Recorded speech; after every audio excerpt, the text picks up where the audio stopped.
Hi, folks. Welcome back. It's been a little bit of time here since I last sent one of these messages out, so I thought it's time to make sure I do that. I wanted to talk a little bit about our pacing guide here for where students should be at this point in time.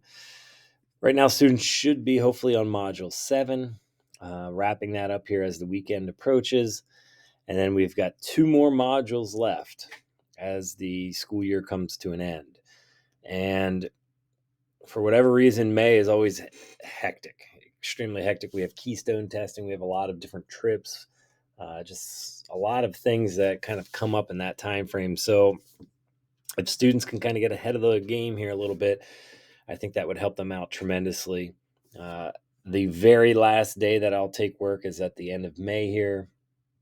We technically go to June 2nd, but I like to have everything all tied up and be able to, make final grades there just before we're actually done for the year. I sent an email out, or started to send emails out to all students who are behind in the course. So if I have not seen any work from Module 5 yet, I'm sending out messages via Schoology, and I'm starting to see a little bit of work come in from those students. However, if you could help me out, that would be greatly appreciated. If you go into PowerSchool and all you see is a little hyphen or dash, that means they haven't done any work. So if you don't see any grades and it's just that hyphen, that is not good. That means we've fallen behind a little bit. So next week when I get back, when we get back from our weekend, I will be going in, and anything from Module 5, I'll be putting in missings in the grade book, which is a 0 when you look at the PowerSchool grade book. So I just want to alert you that that's coming up. I did it in the third marking period, if you recall that time frame, and I'm going to start to do it again. So next week I'll do Module 5, the week after Module 6, and so on and so forth. Again, it's not to make kids fail. It's purely to help them see that there's work that's missing.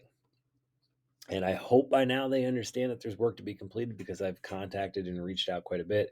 I've sent out multiple of these videos to you guys. So any help that you can provide me would be greatly appreciated. Again, the end of the school year gets a little crazy.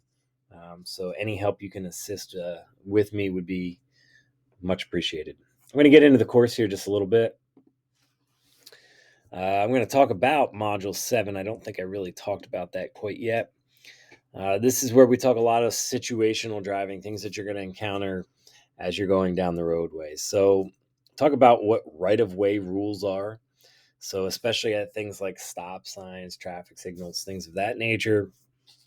If you break down every intersection, intersections are the most dangerous area. It's the number one area of crashes where they occur. So there's a reason people are doing things incorrectly. A controlled intersection is something that regulates the flow of traffic. Think of a traffic signal, stop sign, whatever it is. Uncontrolled means there's nothing there. So, kind of the easiest way of thinking about this would be coming out of a driveway. Right? It's a very basic type of a situation. There's nothing physically controlling the flow of traffic at that point in time. So, there's two Edpuzzle videos that talk about how you should handle those scenarios.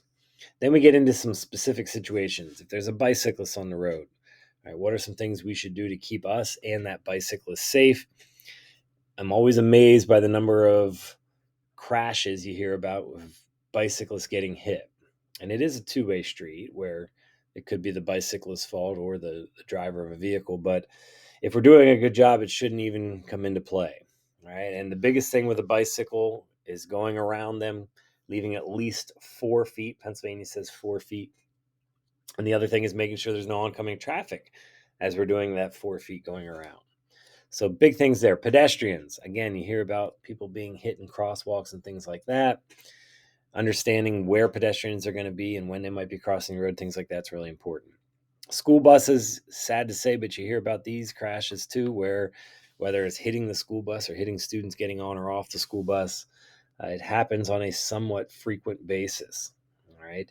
And I don't know how you don't see a giant yellow box in front of you that has flashing lights all the time, but we get impatient as drivers, or we're distracted and we don't see what's going on. The last one is dealing with a large vehicle.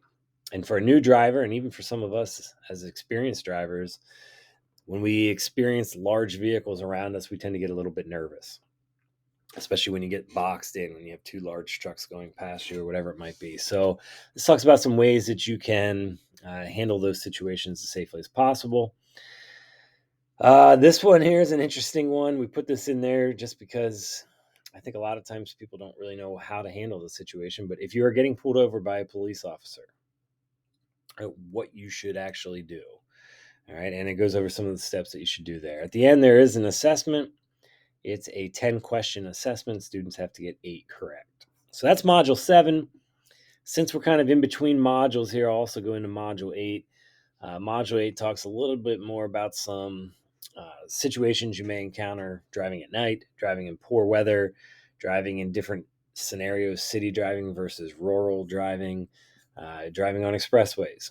So this is one that I really enjoy looking at answers. How do you merge safely onto the expressway? And most students, when they answer, they'll just say, well, you put your turn signal on and you merge. Well, there's a lot more to it. And I'm sure a lot of you have seen some people that aren't very good at merging. That's going to help, hopefully, students understand what to do there. I'm going to end it there. I'll be back hopefully either next week or the following week with a little bit more information dealing with the end of the course. Again, any help you can help with your son or daughter here in the course and get them motivated to make sure they're doing the work would be greatly appreciated. To all you turkey hunters out there, good luck this weekend.